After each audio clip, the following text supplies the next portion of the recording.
തീർച്ചയായും UDF ഭാഗത്ത് നിന്ന് അൻവറിനെ ഈ വിഷയത്തിൽ പിന്തുണച്ചുകൊണ്ടുള്ള നടപടിയാണ് ഉണ്ടായിരിക്കുന്നത്. ഇപ്പോൾ നമ്മോടൊപ്പം DMK-യുടെ state coordinator Shri VS Manoj കൂടി ചേരുന്നുണ്ട്. ഇന്നലെ ഈ അൻവറിനെ അറസ്റ്റ് ചെയ്തു മുതൽ വലിയ പ്രതിഷേധത്തിനായിരുന്നു നിങ്ങൾ. ഇതിപ്പോൾ നിങ്ങളുടെ വാദം കോടതി അംഗീകരിച്ച് അദ്ദേഹത്തിന് ജാമ്യം നൽകിയിരിക്കുകയാണ്.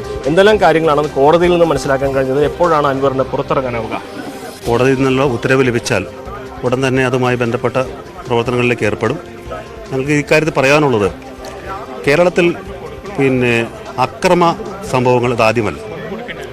കേരള നിയമസഭ പോലും അക്രമത്തിന് സാക്ഷ്യം വഹിച്ചതാണ്.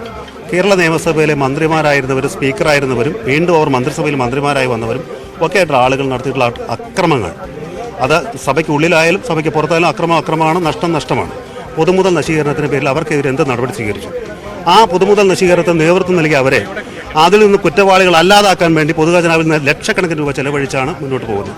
ഈ സന്ദർഭത്തിൽ നമ്മൾ കാണേണ്ടത്, കേരളത്തിലെ ഇന്ന് പൊതുജനം ഭയാശങ്കകളോടെ കാണുന്ന വന്യജീവി ആക്രമണം രൂക്ഷമായിരിക്കുന്ന സന്ദർഭത്തിൽ വന്യജീവി ആക്രമണത്തിനെതിരെ ഫലപ്രദമായ നടപടികൾ സ്വീകരിക്കണം.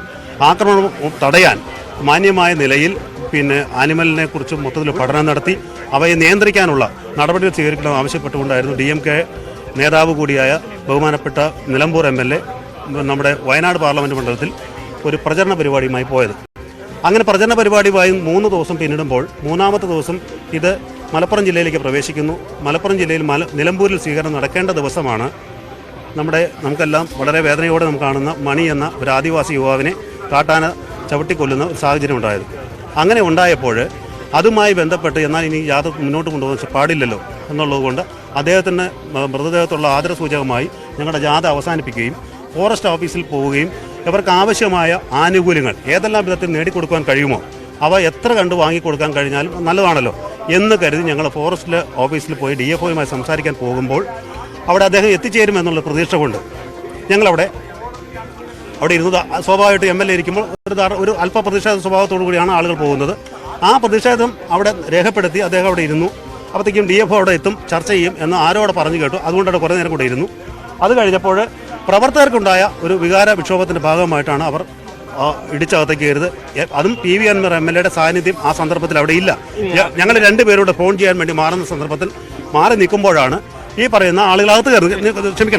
അവിടെ PV അൻവർ ഒരു അക്രമത്തിനും മുതിർന്നിട്ടില്ല, ആഹ്വാനം നൽകിയിട്ടില്ല, അതിനൊന്നും നേതൃത്വം നൽകിയിട്ടില്ല. ആ സ്ഥാനത്ത് അദ്ദേഹത്തെ ഒന്നാം പ്രതിയാക്കി ഈ അക്രമത്തിനും മറ്റും പൊതുമുതൽ നശിപ്പിക്കുന്നതിനെതിരെ കേസെടുത്ത് ജയിലടയ്ക്കാനുള്ള പോലീസ് നീക്കമാണ് ഇന്ന് തകർന്നടിച്ചത്. ഈ അൻവർ അറസ്റ്റിലായത് മുതൽ രാഷ്ട്രീയ കേരളത്തിന്റെ പ്രതികരണം നമ്മൾ ശ്രദ്ധിച്ചുകൊണ്ടിരിക്കുകയായിരുന്നു.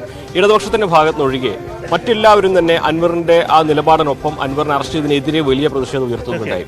ഇത് DMK-യുടെ തുടർ പ്രവർത്തനങ്ങൾക്ക് എങ്ങനെയാണ് കരുത്ത് പകരുക? UDF-ന്റെ എത്രമാത്രം പിന്തുണ ഇനിയുള്ള ദിവസങ്ങളിൽ അതിനുള്ള പ്രവർത്തനം പ്രതീക്ഷിക്കുന്നുണ്ട്? ഞങ്ങൾ UDF-ന്റെ മാത്രമല്ല, ഈ നാട്ടിലെ സാധാരണക്കാരായ ജനങ്ങളുടെ പ്രശ്നങ്ങൾ ഏറ്റെടുത്തുകൊണ്ടാണ് ശ്രീ PV അൻവർ മുന്നോട്ട് പോകുന്നത്. ഇപ്പോൾ ഞങ്ങൾ ആരും UDF-ന് അപേക്ഷ കൊടുത്ത് കാത്തിരിക്കുന്നവരല്ല. പക്ഷേ UDF ഞങ്ങളുടെ നിലപാടുകളെ പരിപൂർണമായി പിന്തുണയ്ക്കുന്നു. കാരണം മറ്റൊന്നുമില്ല, ഈ കേരളത്തിലെ ജനങ്ങൾ നേരിടുന്ന ബുദ്ധിമുട്ടുകൾ, പ്രയാസങ്ങൾ ഇവ നേരിട്ട് ഏറ്റെടുത്തുകൊണ്ടാണ് ശ്രീ PV അൻവർ ഈ സമരത്തിലേക്ക്. ശ്രീ PV അൻവർ കോതമംഗലത്ത് കാട്ടാനയുടെ ചവിട്ടേറ്റ് മരണപ്പെട്ട എൽദോസിൻ്റെ വീട്ടിൽ പോയി. ഏറ്റവും ഒടുവിൽ എറണാകുളം ജില്ലയുടെ ബോർഡറിൽ ഇടുക്കി ജില്ലയുടെ താഴ്വാരത്തിൽ വരുന്ന മുള്ളരിങ്ങാട് ഈ അടുത്തിടെ മരിച്ച 22 വയസ്സുള്ളൊരു പാവപ്പെട്ട ഒരു ചെറുപ്പക്കാരൻ, അദ്ദേഹത്തിൻ്റെ വീട്ടിലും സന്ദർശനം നടത്തി. അതിനൊക്കെ ശേഷമാണ് അദ്ദേഹം ഇവിടെ വന്ന് നമ്മുടെ ഈ സമര പരിപാടിക്ക് നേതൃത്വം കൊടുക്കുന്നത്. ഈ സമര പരിപാടിയിൽ ഞങ്ങൾ ആവേശത്തോടു കൂടി നിൽക്കുമ്പോഴാണ് സ്വന്തം നിയമസഭാ മണ്ഡലത്തിൽപ്പെട്ട അദ്ദേഹത്തിൻ്റെ പരിചയവും അദ്ദേഹത്തിൻ്റെ വളരെ അടുപ്പക്കാരനുമായ ആദിവാസി യുവാവായ മണിയുടെ മരണം.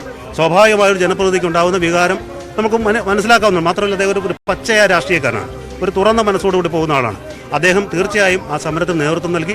ആ നേതൃത്വം നൽകാൻ മാത്രമല്ല, ആരെന്ത് പറഞ്ഞാലും ആ സമര വിജയത്തിലേക്ക് എത്തിക്കാനും കഴിഞ്ഞു.